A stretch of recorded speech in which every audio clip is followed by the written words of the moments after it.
नमस्कार, मैं एम.के. पांडे। हमारी धारणा पर आपका स्वागत है। महाभारत के वे पात्र जो आज भी जीवित हैं, कहीं तपस्यालीन हैं और यह धारणा है, पुराण कहते हैं कि कलयुग में अंत में उनको मुक्ति मिलेगी। जब कलि से भगवान कलि से उनका युद्ध होगा तब उनको मुक्ति मिलेगी। वे कौन से पात्र हैं तो आप समझ ही गए होंगे। वे पात्र और कोई नहीं, गुरु द्रोणाचार्य के पुत्र अश्वत्थामा।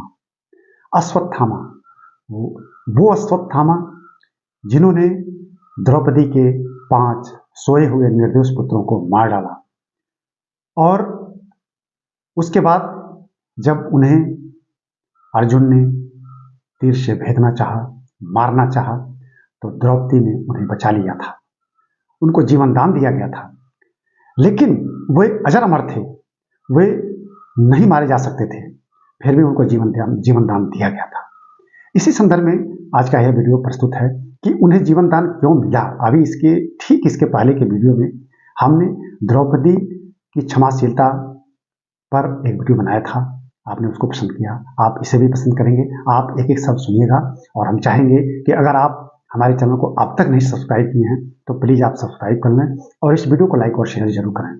तो जैसे उन्होंने पांडव शिविर में चुपके से घुसकर पांडव समझकर द्रौपदी के 5 पुत्रों को मार डाला अश्वत्थामा, गुरु द्रोणाचार्य के पुत्र। फिर बाद में पता चला कि वे पांडव नहीं हैं और वो द्रौपदी के पुत्र हैं, लेकिन उन्होंने तो मार ही डाला था।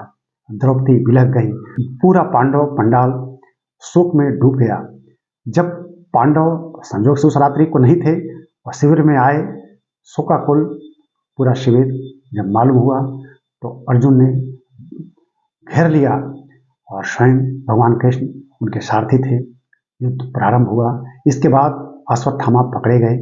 अश्वत्थामा को कृष्ण ने इसके बाद तो द्रौपदी ने क्षमादान का आयोजन किया कि इन्हें छोड़ दिया जाए, इन्हें माफ कर दिया जाए।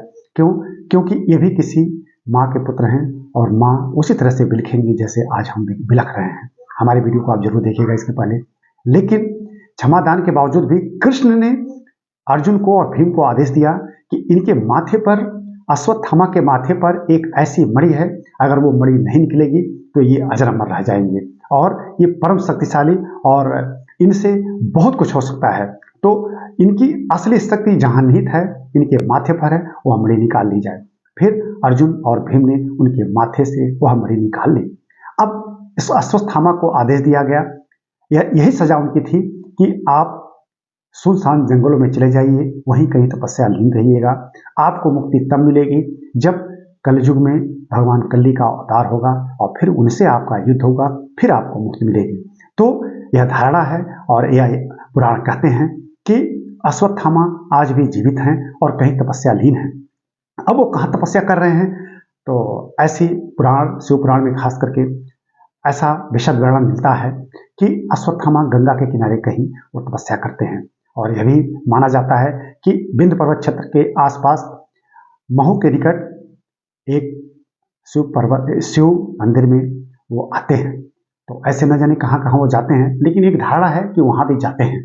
और ऐसे कई स्थल हैं भारत में जहाँ अश्वत्थामा से वहाँ के स्थल जुड़े हुए हैं।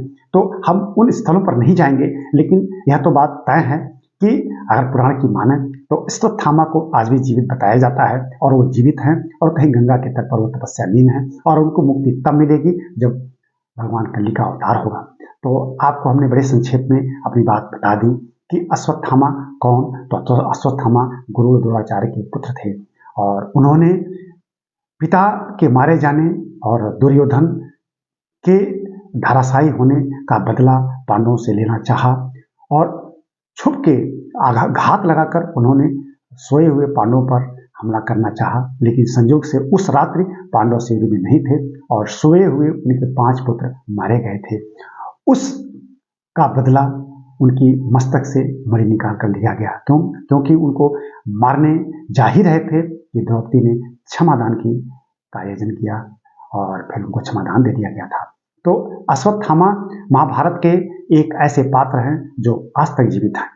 तो हमने आपको बड़े संक्षेप में अश्वत्थामा के बारे में थोड़ी जानकारी दी, आपको मालूम होगा भी, ये रिन्यू किया गया है आपको जरूर अच्छा लगा होगा यह वीडियो, और अगर आपको अच्छा लगा होगा तो इस वीडियो को लाइक और शेयर भी करेंगे, हमारे चैनल को सब्सक्राइब भी कर लीजिएगा और हमारे पास आप अपने कमेंट भी करिए। तो इस वीडियो को हम यहीं बंद करते हैं। धन्यवाद।